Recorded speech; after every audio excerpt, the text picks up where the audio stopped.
I have long pondered the emotional impact of video games on their audience. Not just games, but film, TV, and all sorts of art forms as well. It isn't often a film or game leaves me pondering life's biggest questions, for when they do it well. Proper use of a good narrative and effective emotional material can create a story that resonates with viewers over and over again. To the degree some people can even claim to have fallen in love with these fictional characters, in a bizarre phenomenon known as fictosexuality or fictoromance, indicating a strong and lasting feeling of love, infatuation, or desire for these fictional characters.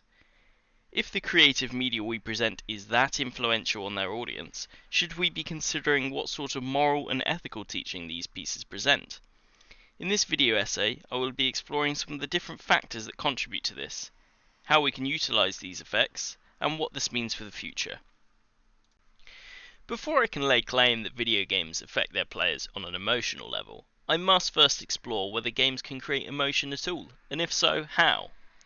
Dr. Katasita, a researcher in cognitive media and neurocinematics, authored an article in 2020 which brings into context a variety of topics discussed in the book Video Games and the Mind, Essays on Cognition, Affect and Emotion for the peer-reviewed journal Projections, the Journal for Movies and Mind. Her work has been a great source of information for my research, as it tackles the psychological factors video games impact, such as affect and emotion. The article starts by tackling the fundamental layers of emotion, suggesting that video games carry emotional content related to winning, losing, completing quests, and defeating enemies.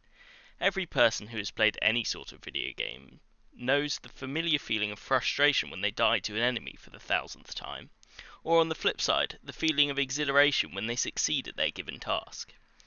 This feels fairly self-explanatory, as nearly all games create these effects, such as sports like football and the familiar roar of the stadium when a goal is scored. So what can video games offer that other mediums cannot? Kata goes on to say, storytelling in video games is built around a fictional world in which characters and objects are instruments to complete the game's mission. The role of interaction differentiates video games from other traditional narrative genres such as film and literature. The interactive quality leads to players' selective attention to certain narrative elements. In other words, because the player is participating in the world around them, the player can choose what to interact with, both physically and on an emotional level. Arguably, the most important part of storytelling is the player's interest and attachment to the characters within the narrative. Kata goes on to suggest something rather important. She says that, besides playing roles in fulfilling a game's mission, characters, at least player characters, are also the manifestation of the player's body in the game world, and that, in these roles, characters are perceived according to their function in the fictional narrative, in the game structure, and in social contexts. In terms of narrative, players perceive characters as fictional figures and engage with them emotionally as they would with a character of a film or a novel. When I reflect on the various movies I've watched, I think as to what caused the most emotional turmoil within that narrative. Often, the loss of a character through death or other means is what sparks these strong feelings of sadness. The same can happen in video games. Kata goes on to say, the death of a significant or positive character touches the player through personal emotions, dying or losing someone important, and sympathetic emotions, feeling for others' struggles, which leads back to hopelessness. An example of this comes from the opening scene of Naughty Dog's 2013 title The Last of Us. Within the first 20 minutes of the game, the players are exposed to a young character, given the opportunity to create an emotional bond with her, and then forced to deal with a variety of negative emotions as her tragic death follows not too long afterward, setting the tone for the game to come. Furthermore, as it is sometimes rare for main characters to die in fictional narratives, a tragic event like this may shift the player's feelings to insecurity, and the worry that the people they meet throughout the game may yet have a tragic fate. So how do video games differ from other mediums when we talk about narratives like these? Catherine Ispista, a game and human-computer interaction researcher, wrote a book titled How Games Move Us, Emotion by Design. This book focuses on what makes video games differ from other mediums such as film and television, and how to incorporate these techniques into video game design. Catherine suggests that, at their heart, games differ from other media in one fundamental way. They offer players the chance to influence outcomes through their own efforts. To the human brain, playing a game is more like actually running a race than watching a film or reading a short story about a race. When I run, I make a series of choices about actions I will take that might affect whether I win. I feel a sense of mastery or failure depending on whether I successfully execute the actions in the way I intended. My emotions ebb and flow as I make these choices and see what happens as a result. I feel a sense of consequence and responsibility for my choices. In the end, I am to blame for the outcomes because they arise from my own actions. If we see or hear or form a mental picture of a person experiencing feelings in a social setting that we too are immersed in, our brains are tricked into believing that a real social experience is taking place. Of course, we engage this delusion willingly. It allows us to experience alternate situations and ways of being human, which in turn informs our own experience of being human. This is a lot to unpack, and is fundamental for supporting my questions. Catherine is suggesting that we feel a sense of responsibility for the actions we take in video games, actions that may lead to characters' deaths. A sense of guilt and responsibility is something that is not possible with the likes of film or television, suggesting that video games are a completely unique medium for narratives. This opens up a whole new area for researchers to explore. Jonathan Frome, a senior research associate at the Academy of Film in Hong Kong, wrote an article talking about the 8 ways video games generate emotion, which goes on to suggest that there are 2 main types of games that generate emotion in what he calls observer participant and actor participant. An observer participant player's emotional responses are based on what they see, hear, and feel. They can interpret these inputs in different ways, but they cannot change the inputs themselves. An actor participant player's emotional responses are based primarily on what they do rather than what they perceive. In essence, what Jonathan is suggesting correlates with many video games we see today. You can have a fixed narrative in which a player is essentially dragged from one cutscene to the next with very little choice as to which direction they can go, or a narrative that allows the player to make their own moral and ethical choices, which can lead to different outcomes. Before I go into detail on this subject, I must first explore whether video games invoke the use of morals. Ethics and morals are the fundamental part of how video games can influence players. Jose Zagao, an associate professor at the University of Utah, wrote an article titled Ethically Notable Video Games: Moral Dilemmas in Gameplay, in which he outlines what exactly morals are and their prevalence in video games. Jose's article starts by asking a powerful question, similar to that of this essay. Games are a unique medium because they present a new form of persuasive rhetoric. In what ways can we use games to make moral demands of players, encouraging them to reflect on ethical issues? Ultimately, what role can games play in helping us become better people? Whilst I question whether we should be paying attention to the ethical and moral teaching, Jose asks if we could use the teachings to make us better people, a logical continuation of my theory and a direction for future thought.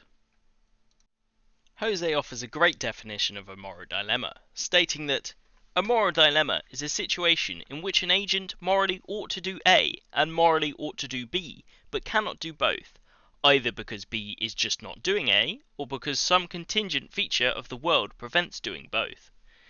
Take the classic train scenario. You have a child tied to one set of tracks and an old woman tied to another. You have in your power the ability to choose which direction the train takes, ultimately ending the life of whichever direction is chosen. Which do you choose to sacrifice? This example shows the power of video games. Albeit unlikely that exact scenario, but similar moral dilemmas can be included in gameplay, forcing the player to contemplate their own morals, ultimately forced to decide. Again, something that is simply not possible in other creative mediums. Jose states that, when used as a transformative tool, video games can empower people to learn what it means to live ethically and how to go about doing so. Many video games offer what they call a reputation bar. In essence, you do good deeds, your reputation increases, often leading to different opportunities and rewards available.